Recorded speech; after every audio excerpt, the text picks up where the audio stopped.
Hi bees, welcome back to my channel. I'm so excited to be making this video today. We're going to be talking about passing fundamentals and not fundamentals. Hi bees, welcome back to my channel. I'm so excited to be filming this video because we're going to be talking about pharmacology, med-surg, and clinicals and skills and how to pass everything. I ended up with B's in both pharmacology and med-surg and A's in skills and clinical. So I'm gonna tell you guys what it is personally that I did. I am not gonna lie, I've watched so many videos up and down from different channels who talk about, you know, passing med-surg with an A and how I did it. Even though that is amazing, it's not realistic for everybody.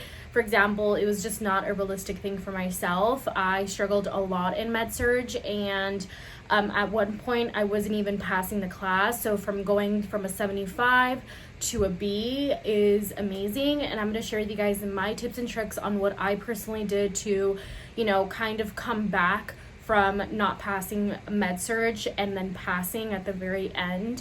I was playing catch up throughout the entire term, and I'm gonna tell you guys what my mistakes were and, you know, how I corrected them. And if you guys are currently in med-surg or going into med-surg and you're really nervous and you're scared that you're not gonna pass the class, because, you know, everyone always says that med-surg is one of the hardest terms, along with like OB and, you know, the other med-surg too. Everyone says this is the weed out term. Everybody like says, you know, this is the term where people unfortunately don't pass. And a thing with West Coast is that if you don't pass the first time, they'll let you remediate and do the class again. If you don't pass that second time, you can't, you know, continue with your nursing journey, unfortunately. So it is very, very strict. And so we're going to talk all about it and what I personally did to pass pharm. Pharm to me was really, really easy. So let's go ahead and talk about all the good stuff. The first thing that I'm just going to get out the way is clinicals and skills. And I'm going to tell you guys what, you know, what we did and how this term went with those two classes. I'm not going to talk too much about it just because it's really simple. And then we'll talk about pharm, and then we'll get to the goods, which is med-surg, which is what everybody, I'm pretty sure, who's watching this video is interested in, you know, talking about and learning. I did have some questions on my last video about my clinicals, which is why I'm putting it in this video, so I get all that information out of the way. And basically, how does it work and how do you get placed at your clinical site? So yeah, let's go ahead and get right into it.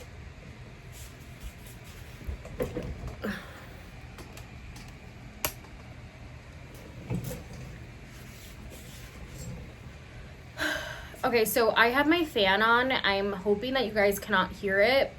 I have a feeling that you guys will.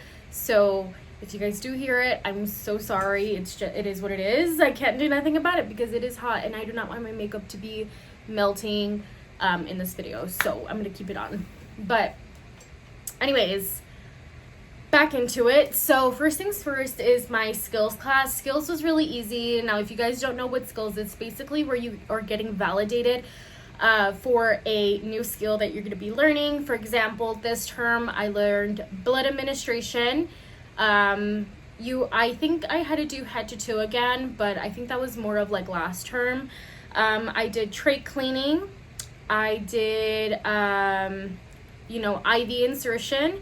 So stuff like that where you go in, they teach you what you're going to be doing, and they show you the steps and whether it needs to be sterile, non-sterile, and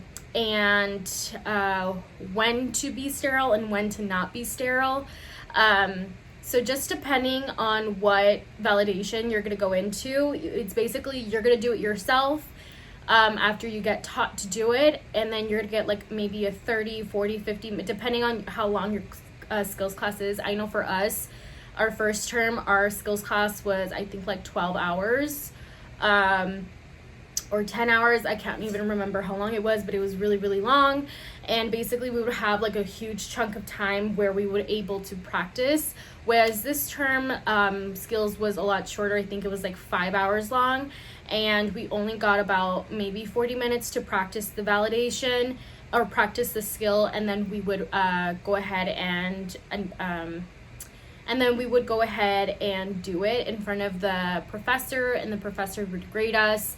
Basically, whatever we would get graded, that's basically what our score was. If you guys, for us personally, if we didn't get above a certain score, we would have to redo it, and from then on, and then you would get deducted like 10 points if you were to redo it again, which is completely fine, better than, you know, not passing your validation. We definitely had students this term where they like had to revalidate and stuff like that. So yeah, that is basically what skills is. It's usually on campus. It's always been on campus. It's not where you like go to a different facility and stuff like that. It's usually just a class dedicated solely to learning new skills. Now we're gonna go and talk about clinicals. A lot of the time there is a lot of confusion that goes around with clinicals and how you get your placement, and what is the radius, because a lot of students don't know is that some schools will have a radius within the school, which is the mileage on how far they can send you. For West Coast University, it is a 50-mile radius. So whatever is within the 50-mile radius, not from your home, but from the school, is where they can send you. So they can send you somewhere super far. Like, for example, like I think the farthest for us was Azusa, and that's super out of my way, super far. We definitely had students that I heard of last term who were placed in Azusa, and that's super far. So somebody asked, you know, what if I don't have a car? I feel like maybe if you have friends who are going into it, or you can meet friends and see if you're able to, you know, carpool and like work out that situation. But I definitely think that it's important to be aware of the fact that you might have to travel really, really far. And unfortunately, also for West Coast University, once they place you at your site, you are no longer able to switch it up. Yes, they are able to, so basically, let me start from the very beginning and then we'll get into the goods and stuff. So for clinicals, usually maybe like a week or two prior to starting the new term, they're going to be sending you an email. This is how West Coast University does it. They send out an email basically stating that so-and-so date is going to be the opening where you can do your selection date for your clinical sites. Sometimes they have like 5, 6, 7, 8, 10 different site locations that you can choose from, and you get to rank them. So you get to choose, I think, 5 different placements, and you get to organize them from your top to your least. And so that's what you usually do. You organize them in those 5 sections. Once that gets organized, you send it in, and from then on, they can choose out of your 5 selections, or they can choose whatever clinical site they want to place you in, which really makes you think like, well, what's the whole point of like doing a selection if at the end of the day they're going to choose for you? It is what it is. I guess it's just to show like this is where you want to be located. So for me personally, I was selected to go to my 3rd option, which is like the first time that happens to me. I normally get my first option, but I'm guessing because a lot of students want to go to a hospital, that one gets booked up really, really fast. And there's usually about 10 students at each clinical site, so there's not a lot of space. For the past 2 terms, last term and this term, I've been at a memory care facility.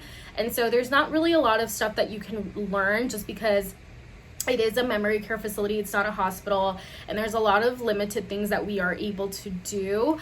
So there wasn't really a lot of teaching opportunities at the sites. But I think that one positive of being at a memory care facility is that you get to really find compassion for the people that you're around. Prior to me being at a memory care facility, I really had like no compassion. Not no compassion, I felt that's like the wrong wording, but I felt like I didn't really see these people like they needed love, they needed affection, they needed somebody to talk to. You feel like you're like, why am I here? What's the whole point of being in a memory care facility? And that is just the wrong way of thinking, because as soon as I hit week 2, I understood from my first term being at a memory care facility. When I hit week 2, that's when I learned like these are real people. Just because like they have dementia, Alzheimer's, different types of declining cognitive memory, doesn't mean that they're not in need for conversation or affection or touch. So my mindset completely changed about these, residents who stay at the memory care facilities. And I really found my compassion, and it makes you want to, be a strong advocate, because these residents are not able to advocate for themselves. So you're really there to learn, you are the first person to take care of these people, because nobody else can take care of them. And so I really enjoyed it. Nobody else, they're not able to take care of themselves. Not that nobody else is able to take care of them. What I meant to say was they're not able to take care of themselves. So you really have to be there as their first responders in that situation, whether even if it's just to go, help them ambulate or help them use the restroom, date, what they call it is going to go get refreshed and stuff like that. So yes, it is kind of, disappointing to be there for 2 terms, especially when you can learn, you can be there for 1 term and you want to move on to a hospital the next term, but it is what it is, it happens. But yeah, that is basically how the clinical sites work. And usually it's around 12 to 13 hours, depending on whether or not you have a holiday. And again, West Coast University, we have 10 weeks total of active classes. 9 weeks is where we go to our clinical site. Week 10, we don't go to our clinical site, and we don't have skills during week 10. So, and I think skills ends 2 weeks prior to week 9. But unfortunately for us, we had our professor who missed 2 weeks of class. So we had to make those 2 weeks up. And so we were delayed by 2 weeks. So yeah. Anyways, now we're going to talk about pharmacology and what I personally did to study for pharm, and how I personally felt, if it was hard or not. I think that pharmacology is really, really easy when you have a great professor. For me personally, the professor that I had was absolutely amazing, because I'm such a visual person, and I'm a type of person who cannot listen to the information once and automatically get it like this. It takes me 10 times harder than my peers to understand a concept. So that's why I'm making this video, is because I'm not your typical, straight A student or a person who automatically gets information right away. I'm a person who struggles, and I need to be told a million times before I understand something. And I know a lot of you guys out there are the same way as me. So definitely don't think that it is impossible. It isn't. You can literally do everything. You just have to work a lot harder than the peers around you. And one thing that I definitely want to make note is, don't compare yourself to your friends, to people around you, because everybody's in their own journey. And at the end of the day, as long as you make it through, you make it through, and you understand concepts and you're understanding the material. So it doesn't matter whether you get A's all the time or if you're a straight B person. As long as you understand and you're trying, that's all that matters.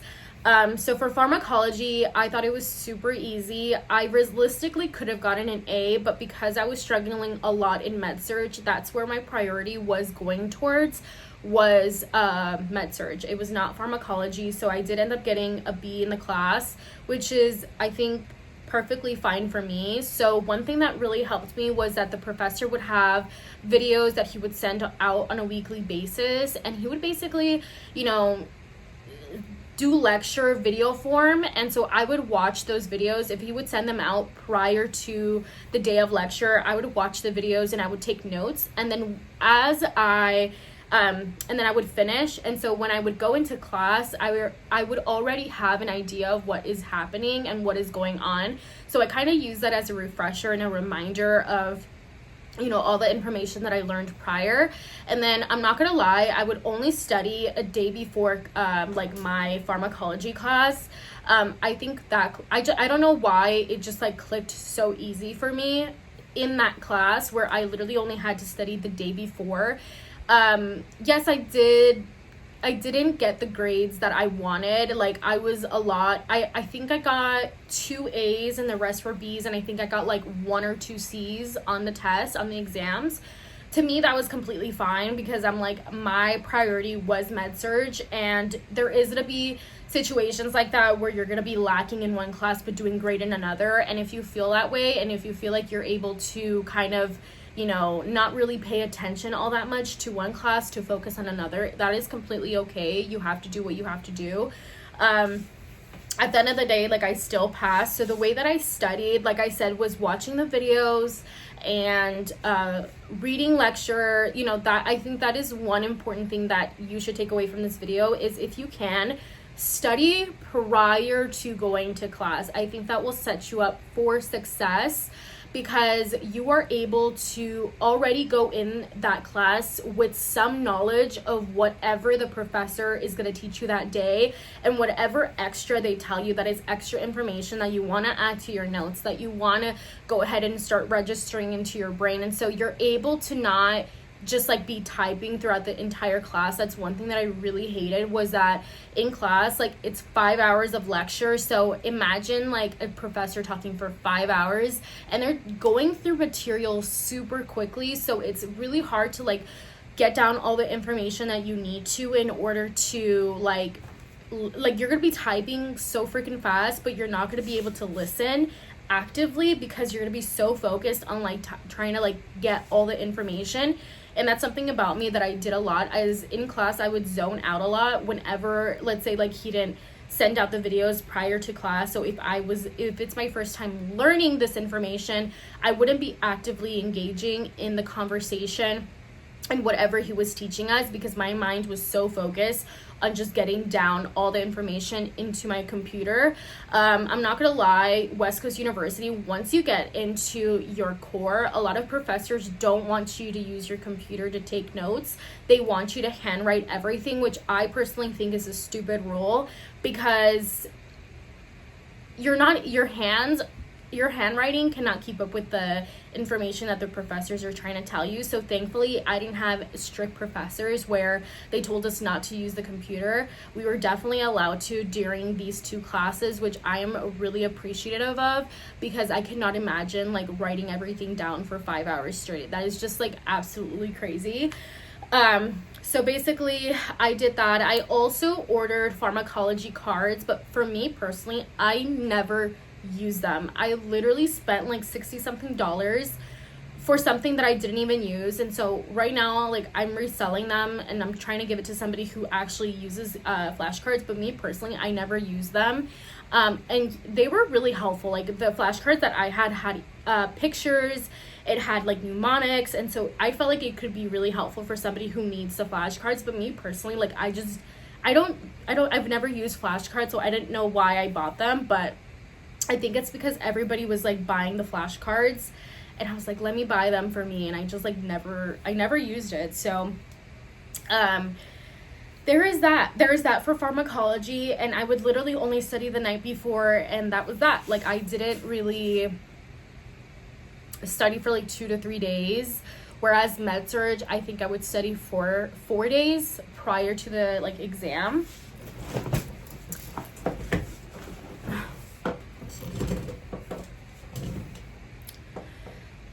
Okay, so now we're going to be talking about med-surg, which is like, I know what everybody is here for. So let's get right into it. So med-surg for me was extremely freaking hard. I don't think like the concepts were hard to understand, but the questions were a lot different than previous exams. It was kind of like fundamentals, and I think this is where you really have to change your mindset, is that they're not going to give you a question where it is knowledge based, where you have not knowledge based, where it is like black and white, like this is the answer. They're not going to do that. They're going to give you questions that are rationale, and you personally have to put what you learned from your like readings and your lecture notes and put it into action. So you're going to get like a patient comes in with a fracture, and this the patient starts reporting of, you know, like they're gonna give you like their vital signs, and then they're gonna give you like whatever they're feeling. Let's say like they're having rapid breathing, they're having tachycardia, and you're like, oh, like what can, you know, these are signs and symptoms of, or this is the patient could possibly have, you know, and then the options would be like pulmonary embolism, a DVT, a compartment syndrome, like different stuff like that. So you basically have to put your knowledge, and you have to know signs and symptoms of like different manifestations. And so that's where you have to use your knowledge from your readings and put it into action. So like I said, it's not like a black and white type of thing. It is very much like you have to use logic in every situation. So it just goes to show that like it is different. So this is where a lot of students really struggle, is that there's gonna be 2 questions that you're like, I know, or 2 answers that you're like, that for sure is not it. But then you'll be stuck between other 2, and other 2 are really good options, but one of them is always the distractor. And I think one thing, if you're gonna take anything out of this video, is you need to learn how to test take. If there is a course, if there is like help that your school gives for like test taking, go do it. Because if for example, I would use Nexus Nursing. I'll leave all of the videos or all of the channels that I personally use to like learn more about whatever material we were learning down below. I used Nurse Sarah, I used Nexus Nursing, Simple Nursing, Level Up on RN. I used all of those different resources, and they're free. Like I would just look them up on YouTube. And what I really loved was Nexus Nursing, because she would get a concept, for example, like the different types of anemias, and she would go in there and like literally ask questions, and she will tell you why each one is wrong and why the correct one is the correct one, and what to specifically like look for in the situation where it's gonna answer the question. So you can have a question, but all of the answers could be true, but which one is gonna answer the question? So I really enjoyed watching her videos, so that really helped me expand my knowledge on how to test take. Because I'm not gonna lie, the first exam that I took, I got an 80 something percent, like an 85. So that automatically made my grade an 85%.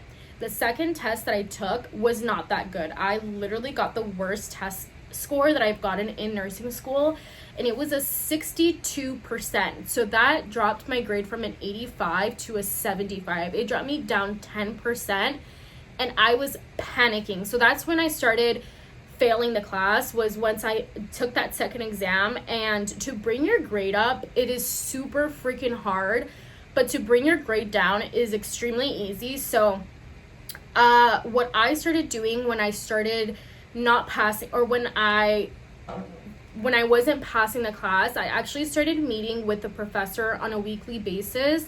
If your professor has like hours, like student hours, go attend them on a weekly basis if you're struggling in the class and if you're not doing really good on the exams. The reason why is because some professors will go over the exam with you and tell you exactly what you got wrong, and like they'll help you ration it out, and they'll ask you questions, and they'll make you like work to like find out like which one is the correct answer. And so then they'll explain to you like why you got it wrong. And I think that's really good to have like that knowledge, because when you go take the next exam, you're gonna be like, okay, like you'll have a different mindset. And that's what really helped me personally, was meeting with the professor on a weekly basis. That way I'm able to touch bases with her. 2, she was able to like help me change my mindset and rationalize and not add to the story. That's one thing where I notice a lot of students do, is they add to the story. Never assume a situation. Usually the answer is within the question itself, and I really use that to my knowledge, like to my advantage, that the answer will always be said in the question. So that's why Nexus Nursing also says all of these 4 answers is true, but which one will answer the question. So it's just a matter of like teaching yourself how to like test take. And so once I started doing things differently, such as meeting with her on a weekly basis, I would actually use her outlines. The first 2 times I didn't use her outline. I didn't think that like I needed to, and I thought I was smart enough and whatever. I didn't even know what I thought. But from then on, I would do her outlines, and I would take my time, and I would only go in the book to look up the answers to the questions that she was asking based on the outline. And then I would go watch videos, because like the Lewis book is so freaking dense and it has so much information that you don't know what's the most important. But I would literally just try to answer the question. I wouldn't add on to the story to like whatever it's asking. Like I answer it, and then I go watch like Nurse Sarah, Simple Nursing, and whatever information that I felt like was really important, I would add it to my outline. And my outlines would be like 8-10 pages long. I think at one point one of them was like 14 pages. And so it took me, what I think the max time that it took me was like 5 hours, and that was me doing it like straight, without breaks, without distractions, like 5 hours just to do an outline. And so that just shows that like my dedication was real, because I needed to pass this class. Like there was no way that I was gonna fail and not give it my all. Like don't give up. Like as soon as I noticed, a lot of students, like once they don't pass the test, like they feel like they have to give up, or they feel like super dumb. You're not dumb. You're really, really smart. And I promise you that if you put time and dedication, you will make it out alive. I felt like I would cry every single week. I would feel like I would need to like pull my hair out, because I'm like, oh my god, like I'm not understanding this concept. And even like prior to like the test, like I would go to campus really early in the morning, and then I would study up until 1:00, and I would take the exams, and I would still get B's on the exams. And you would think like for the amount of hours and dedication that I would put into studying, you would think that I would be scoring A's. No girl, I would be like straight B's all the way. So I literally don't think I've ever gotten in like an A in a test. I almost did. I got an 87.5 on one, and that was my highest test score. And then from then on, I would get like 85s, 82%, but I would still like get B's. And so I was like, what am I doing wrong? Like, why am I studying so much? But I think, me personally, my nerves always get the best of me. And I think it's because I would think if I don't do good in this test, like my grade will go down. So, but don't even think that way. Don't rush yourself. One thing that my professor really taught me was don't have trigger finger. Like if you have to sit on your hands, sit on your hands, read the question 1 or 2 times, and then the answers, and then kind of do process of elimination. And if they're all true, think, okay, does this answer the question? And if it doesn't, then it's not the right answer. So that is something that I highly recommend, is like take your time with your exams and sit on your hands. Like I would literally sit on my hands, because I would have trigger finger, and I would like not read the questions all the way through, and that would be like an easy mistake that I would get wrong. So there is that. I don't know what else I did. Like I would just study a lot. I wouldn't sleep. I would get like really, really bad headaches, because I was like, I'm not giving up. I am not giving up. So I went from a 75%, and I think the highest I went up to was an 81%, and that's currently where I am at right now. And that's how I finished off. So it's just like I kept getting like straight B's on all my exams, and I'm very proud of myself, because to go from like a 75 to an 81 and then pass the class, my midterm exam or my final, I ended up getting a 80%, which is insane, because I thought I was gonna do horrible, because I had to learn 9 weeks of information in such a short amount of time. And so I just like, I'm super freaking proud of myself, and no one's gonna be able to take that away from me. And yeah, I just like, I really do think that everything is possible, and it is super freaking hard. But if you put time and dedication into studying and working hard, and you're gonna have moments where you're like, damn, like I just want to go out, or I just want to take a nap, or I just want to go out with my family. Like for me, like you guys, if you guys are OGs, you know that I'm like best friends with my mom. She is my BFF. I freaking love my mom to death. And like I would go out with her every single weekend prior to this term, and even like in the very beginning I would still go out with her on the weekends, but then I realized that like I cannot go out, like I have to stay indoors and like study. So there will be situations where you're literally gonna be indoors the entire term. Like I kid you not, I was indoors the entire, I couldn't go to the gym because I would feel super guilty of like going to go work out. And that sounds like super unhealthy, but that's just like how my situation was. And I had to sacrifice a lot of like things in order to get to where I am today. And so you're gonna have to sacrifice like, you know, doing things with your friends, or like going out to parties, or, you know, you're gonna have to sacrifice sleep, you're gonna have to sacrifice like energy, your mental health. You are going to be like exhausted by the end of the term, and that's just like how I am right now. I'm exhausted. Even me talking about this term, like I'm like, oh, I just want to finish talking about it so I can just move on. But I know that you guys really look forward to these videos of like the end of the term recap, and so I really enjoy making them for you guys as well, because I know, you know, after you guys will have like a bunch of questions, and I'll get like emails and like comments, and so I'll try to answer as much as I possibly can. But that's basically what I personally did, from a person who literally has like struggled throughout this entire term. It's possible, you guys can do it.